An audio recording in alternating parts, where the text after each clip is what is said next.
Well, alrighty, back everybody. One more video for the day to upload. We got a new tool, of course, an Amazon special. And instead of getting just a little wand that connects with the cell phone, I decided to try this one, this little bore pen scope. So we're gonna go and see what we have in that inspecting of the 5. As you can kind of see, here's the ramp. It's got way more cord than I need. It's got like 16 feet or something of cord. Awesome, yeah, right? So anyways, with this, after it's charged up, you just press and hold it. Basically comes on. So far, just a quick little look at it. It has, fires right up and does good. So let's see what we got when I stick it into the bore.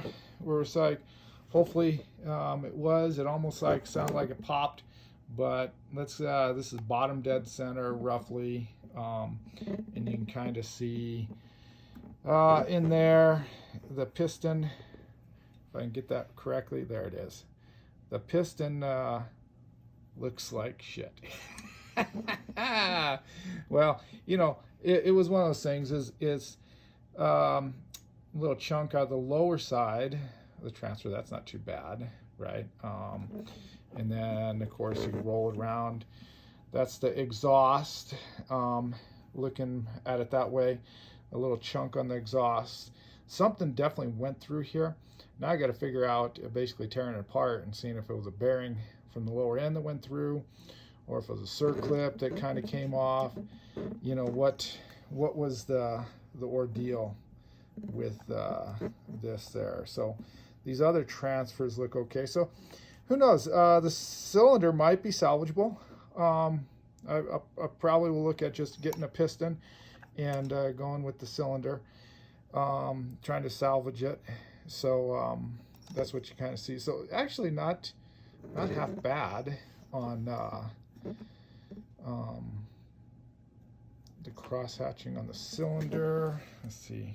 Man, this is it's kind of tricky when you have it set up like this, and what it is. But anyways, looks like dog shit. So anyways, another fine example of a turd that we're gonna have to polish up, and we'll see if this thing turns out to be better. The air filter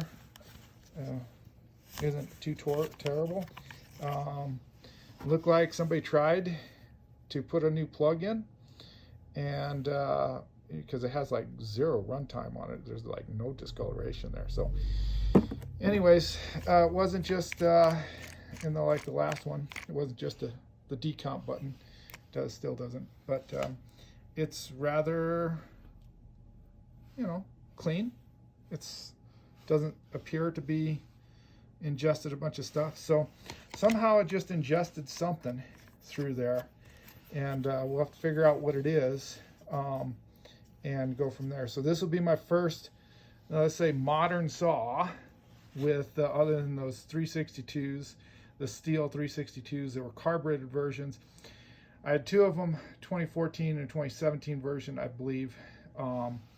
Anyways, I sent those down the road, kind of donated them to another YouTuber, see what he can do with them.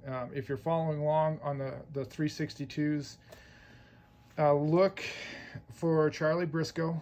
Throw a shout out, but everybody that's watching my channel probably already was in tune with his. He's phenomenal at building echo saws, the small saws, and the 4910s, and he's got a 4310 that he just got, which you can't buy in the States. And anyways, a phenomenal builder. He does a lot of machine work, a lot of stuff, but just absolute amazing stuff.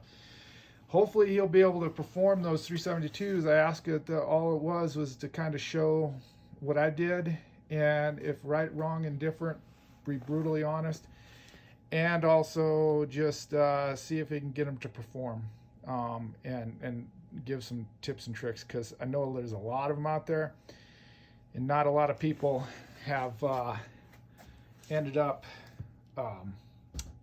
showing how to port those. And they're kind of like giant turds, right? They're gutless in some respects, and I've ran a lot at work. I do forestry work for for my day job, and I've done a lot with the 362s, and they just kind of overall for the size are kind of a little underpowered. So that's my experience. All perfectly running saws. They weren't blown up. They were good condition. So, but this Husky, hopefully, yep, we'll I get to dive into this one and see about doing just a kind of standard rebuild, seeing if I can get it to salvage the cylinder, and then also maybe do just a simple base gasket delete. It'll help that exhaust thing a little bit, and then we'll see if it needs any I guess case flow work on the lower transfers to the case, so they're just kind of like a nice smooth transition from lowercase to uppercase. So anyways, yeah, here's the tool that I bought. I think it was a coupon, and after taxes and whatnot, free shipping, it turned out to be like $70 or something like that. So anyways, hopefully this will be kind of a useful tool, and then I don't have to worry about trying to do the connection with the phone. I have just this with a box and connect it to the phone Bluetooth wise, but so hopefully this turns out. Like I said, only time will tell, but so far the picture was nice. It's got a side camera on here and all kinds of stuff. So interesting tool. Not very expensive. I think it's going to serve me well here in the shop, or any house plumage drainage issues that I might have as well. So have another fantastic day, and thank you for watching.